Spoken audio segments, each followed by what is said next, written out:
A shadow person story. This is the first and only time I've ever seen a shadow person.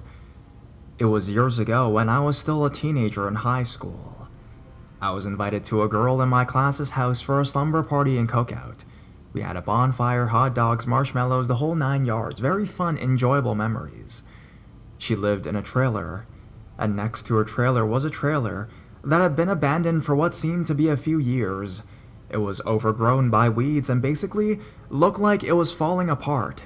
I was told that the woman that lived there had actually passed away in that trailer. I'm not sure if she was sick or if it was an accident, or if the story is even true for that matter, who knows. Teenage girls like to scare other teenage girls. You know how it goes. Oh yeah, such and such died there and now it's haunted. I remember we decided that we were going to poke around the place in the dark, yes. I think maybe one person had a flashlight. I didn't even get that close to the trailer when I saw it. This is the hardest thing to explain, because how do you explain something that looks blacker than pitch black? I remember it was in the shape of a person. It could have been either male or a female. It was just a shadow. But it was coming straight towards us, and I just lost it. Of course, when I screamed, everyone else did. It disappeared before it could get close. It's been so long that I struggle to remember all the details. So the other girls agreed that they saw something, and that it moved. I don't know if they saw what I saw, or if they were just playing along. I know what I saw, and that was the freakiest thing of my life. I haven't seen one since. But because of that experience, I don't automatically dismiss ghosts or people who say they've seen them. I wouldn't mind seeing one again just to prove to myself I wasn't going crazy the first time, but preferably not alone. They may actually be harmless, but they are a little intimidating nonetheless.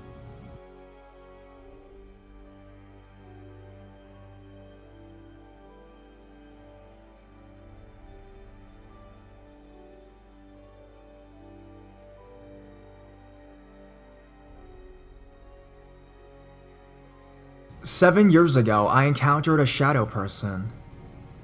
I've told very few about this. If anyone has more interesting insights, feel free to comment.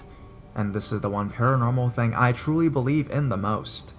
I was renting a room at a friend's house for a couple of months.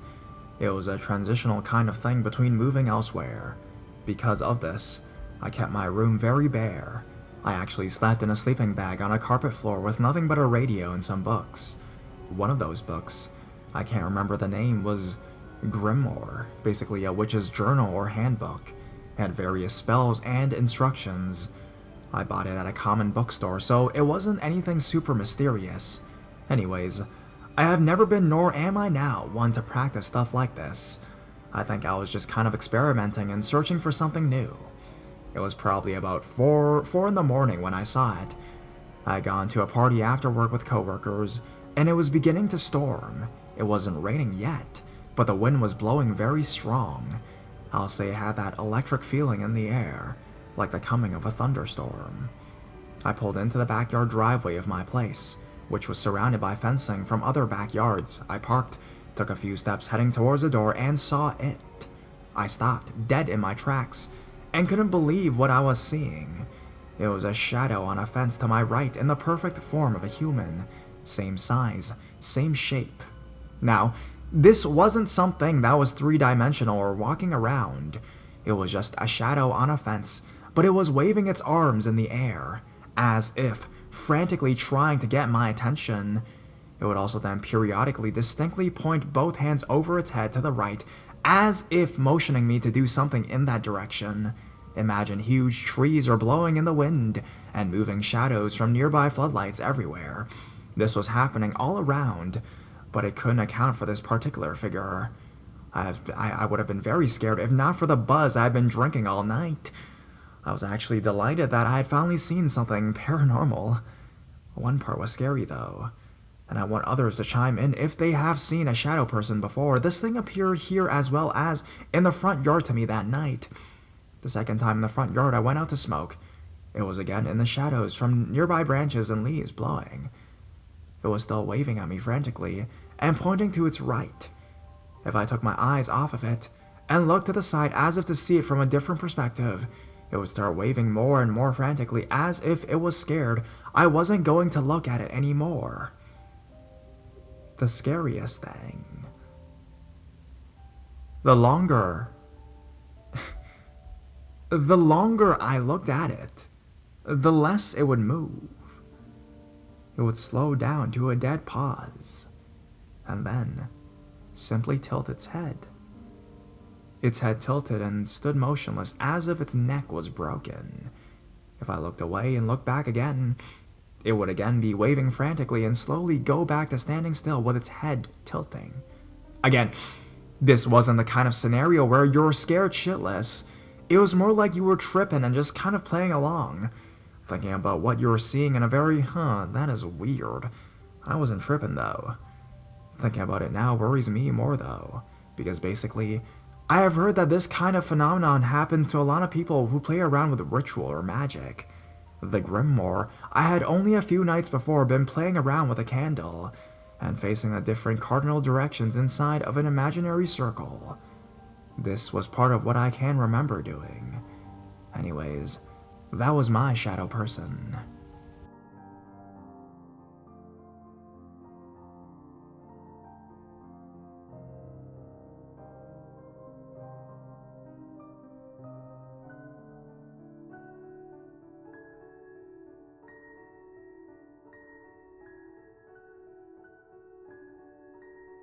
The Anti-Shadow Man. I have had one experience in my life that I believe I can call paranormal. It happened over the course of about 3 months or so, when I was around 8 years old. Over those few months, there was a figure in my room. In recent years, thinking back, I like to refer to this figure as the Anti-Shadow Man, because that's essentially how he appeared. In the corner of my room by the closest door was a sort of space that seemed to be distinctly devoid of shadow, even though there should have been some there. There was no glow or radiance, it was just lighter than it should have been, and the space of no shadow was person-shaped. There was no discernible details, it just resembled a shadow of a man of average build. He was tall too, his exact height was hard to gauge, but I remember that he was always somewhat hunched over, as if worried or nervous, and that in this hunched over state, his head was about equal to one of the hinges on my closet door that was about 6 feet up. Placing him at somewhere between 6'2" and 6'5" is probably close to accurate. He never seemed to leave the corner of my room though. He would move a little bit sometimes.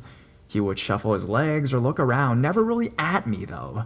More often than not though, he'd been looking at my closet door and touching the frame or the knob. Even though he never once showed any malicious intent, or even really noted that I was even there, I was terrified of him. I was young and I didn't know what it was. The fact that I couldn't see him during the day and only at night seemed to be a contributing factor to this. Monsters only came out at night after all. In retrospect, I realized that he probably wasn't noticeable during the day, because it was simply too bright in my room, rendering his anti-shadow form completely invisible. I remember my parents telling me it was just a dream, and that I shouldn't be scared. But they also checked my room for me in the light, or if it was after the lights were out, they left before their eyes got accustomed to the dark. I spent quite a few nights during those few months either completely under my blankets, only occasionally taking peeks to make sure the anti-shadow wasn't coming any closer, or sleeping in my parents' bedroom. Finally, at the end of those few months, I decided to be brave. The Anti-Shadow Man hadn't done anything to harm me, and he had more than ample opportunity to do so. For a few nights, I watched him carefully. It was then that I first noticed his tendency to touch the closest door. After a few nights of watching him, I wondered if he needed help. There seemed to be a sad sort of desperation on how he hung on the door and never ventured further. So I asked him what he wanted, and for the first time he turned to me and looked right at me. He didn't say anything, and he didn't have any facial features to read, but I got the distinct impression that he was lost, and he couldn't get back to wherever he came from on his own. I got out of bed, and it wasn't until I got to the door of my room, the one that led to the hallway, not my closet door, that I noticed I was hovering somewhat, Not floating, really. I could feel something solid beneath my feet, even though the floor was clearly around a half a foot below them. It was as if I was walking on an invisible floor. It didn't scare me, though, and I didn't pause for more than a moment. I didn't speak another word to him as I walked down the hall and down the stairs. I knew he would be following me.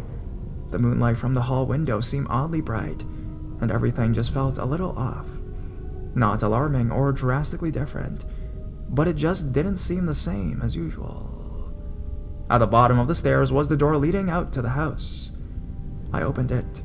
After I did, I felt a slight pressure on my shoulder as if someone had squeezed it in a reassuring sort of way. Then the anti-shadow man was gone. I hadn't seen him leave, but I knew he did. I couldn't see him anywhere. As I climbed the stairs back to my room, I noticed my feet were on the actual floor once again, and not on the strange invisible one from earlier. Since that day, I never seen the anti-shadow man again. I haven't shared this with many people, because the few I have always roll their eyes and just tell me it was a dream, but it never felt like one to me, and it persisted for quite a while. I've often speculated as to what it could have been, and my best guess is that somehow someone from another world or reality sort of half slipped into this one. But I'll probably never really know for sure.